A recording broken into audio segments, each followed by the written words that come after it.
कहाँ पर होता है? Blood formation of human body. Number 1, वयस्क लोग एडल्ट पीपल में रक्त का निर्माण बोन मैरो अस्थि मज्जा में होता है। वयस्क लोगों में हड्डी की संख्या 206 होती है। नंबर 2, मादा के गर्भ में भ्रूण एम्ब्रॉय का निर्माण यकृत या पिलिया में होता है। यकृत को लीवर और पिलिया को स्प्लीन कहते हैं। भ्रूण एम्ब्रॉय। जब तक बच्चे का जन्म नहीं होता है तब तक उसे नवजात शिशु कहते हैं। नवजात शिशु को भ्रूण एम्ब्रॉ या फीटस कहते हैं। नवजात शिशु में बोन्स की संख्या। नवजात शिशु में हड्डियों की संख्या कितनी होती है? तो नवजात शिशु में हड्डियों की संख्या 300 होती है। नवजात शिशु का शरीर बहुत लचीला होता है। भ्रूण एम्ब्रॉय में रक्त का निर्माण कहाँ पर होता है? जो बच्चा माता के गर्भ में होता है उसको हम भ्रूण कहते हैं। इसमें रक्त का निर्माण स्प्लीन फिलिया में होता है। 0 से 8 वर्ष के बच्चे में रक्त का निर्माण कहाँ पर होता है? तो 0 से 8 वर्ष के बच्चे में रक्त का निर्माण लीवर यकृत में होता है। ब्लड में 200 ग्राम कोलेस्ट्रॉल रक्त के अंदर चिकनाई पाई जाती है जो ब्लड को स्मूथली फ्लो करने में हेल्प करता है। इम्पोर्टेंट, कौन सी भ्रूणीय परत जर्म लेयर का निर्माण करती है? तो मेसोडर्मल लेयर मध्य परत रक्त का निर्माण करती है। ये हमारी लेयर है। नंबर एक परत इकोडर्मन होती है। नंबर दो परत हमारी मीसोडर्मन होती है।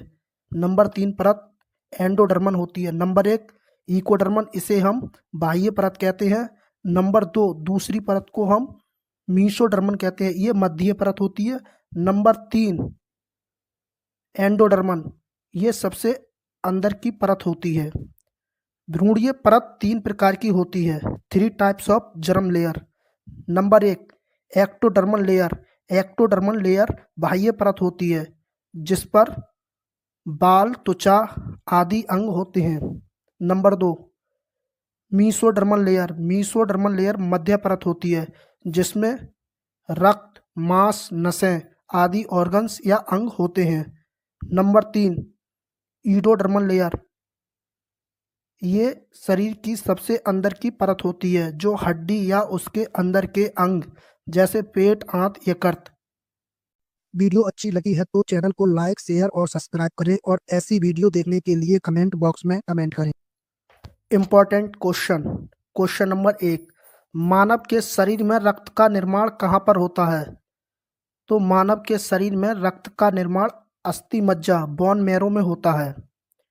नेक्स्ट क्वेश्चन, भ्रूण में रक्त का निर्माण कहाँ पर होता है? भ्रूण, जो माता के गर्भ में नवजात शिशु होता है उसको हम भ्रूण कहते हैं। तो भ्रूण अवस्था में ब्लड का निर्माण कहाँ पर होता है? तो यकृत या पिलिया, लीवर या स्प्लीन में होता है। नेक्स्ट क्वेश्चन, कौन सी भ्रूणीय परत रक्त का निर्माण का कार्य करती है? तो मध्य परत मीसोडर्मल लेयर रक्त निर्माण का कार्य करती है। रक्त का स्वाद कैसा होता है? रक्त का स्वाद कैसा होता है? तो हमारे रक्त का स्वाद नमकीन होता है। मानव शरीर में कितना ब्लड होता है? तो मानव शरीर या ह्यूमन बॉडी में कितना ब्लड होता है? तो 4 से 5 लीटर ब्लड होता है। हमारे शरीर के रक्त का लाल रंग किसके कारण होता है? तो हमारे शरीर का लाल रंग हीमोग्लोबिन के कारण होता है। नेक्स्ट क्वेश्चन, ऑक्टोपस के रक्त का रंग कैसा होता है? ऑक्टोपस के रक्त का रंग नीला होता है। और ऑक्टोपस के नीला रंग किसके कारण होता है? ऑक्टोपस का नीला रंग किसके कारण होता है? तो हीमोसाइनिन के कारण होता है। हीमोसाइनिन एक प्रोटीन है, उसके कारण ऑक्टोपस का रंग नीला होता है। और ह्यूमन बॉडी का लाल रंग किसके कारण होता है? तो वो हीमोग्लोबिन के कारण होता है। कॉकरोच के रक्त का रंग कैसा होता है? कॉकरोच के रक्त का रंग सफ़ेद होता है या ट्रांसपेरेंट पारदर्शी होता है। तो कॉकरोच के सफ़ेद रंग किसके कारण होता है? तो ये होता है हीमोलिफ के कारण। हीमोलिफ एक प्रोटीन या पदार्थ होता है, उसके कारण कॉकरोच का रंग सफ़ेद होता है।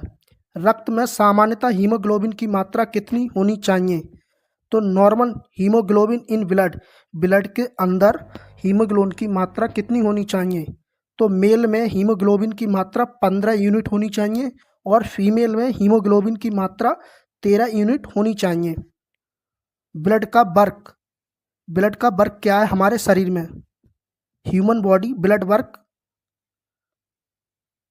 तो ब्लड का वर्क है हमारे शरीर में ऑक्सीजन को अपने ऊपर बिठाकर ऑक्सीजन को पूरी बॉडी में घुमाना। ब्लड ऑक्सीजन को पूरी बॉडी में ले जाने का कार्य करता है।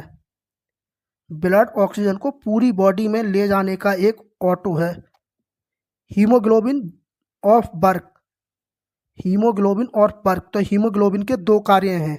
नंबर 1 ब्लड को रेड कलर प्रोवाइड कराना, नंबर 2 ब्लड में गैस ऑक्सीजन O2 और CO2 कार्बन डाइऑक्साइड का आदान प्रदान करना या exchange of gas blood.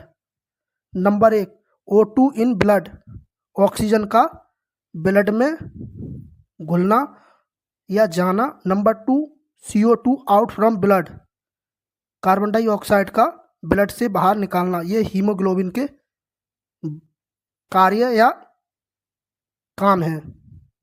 Haemoglobin हमारे शरीर में ब्लड में ऑक्सीजन का प्रदान करती है और CO2 को बाहर निकालती है, कार्बन डाइऑक्साइड गैस को हमारे ब्लड से बाहर निकालने का कार्य करता है haemoglobin. O2 oxygen in lungs to blood, मतलब ऑक्सीजन हमारे लंग्स फेफड़ों के द्वारा ब्लड में अंदर जाती है और CO2 हमारे ब्लड से फेफड़ों के द्वारा बाहर आती है। तो CO2 out from lungs to blood, फेफड़ों के द्वारा O2 ब्लड में जाती है और फेफड़ों के द्वारा ब्लड से CO2 बाहर आती है।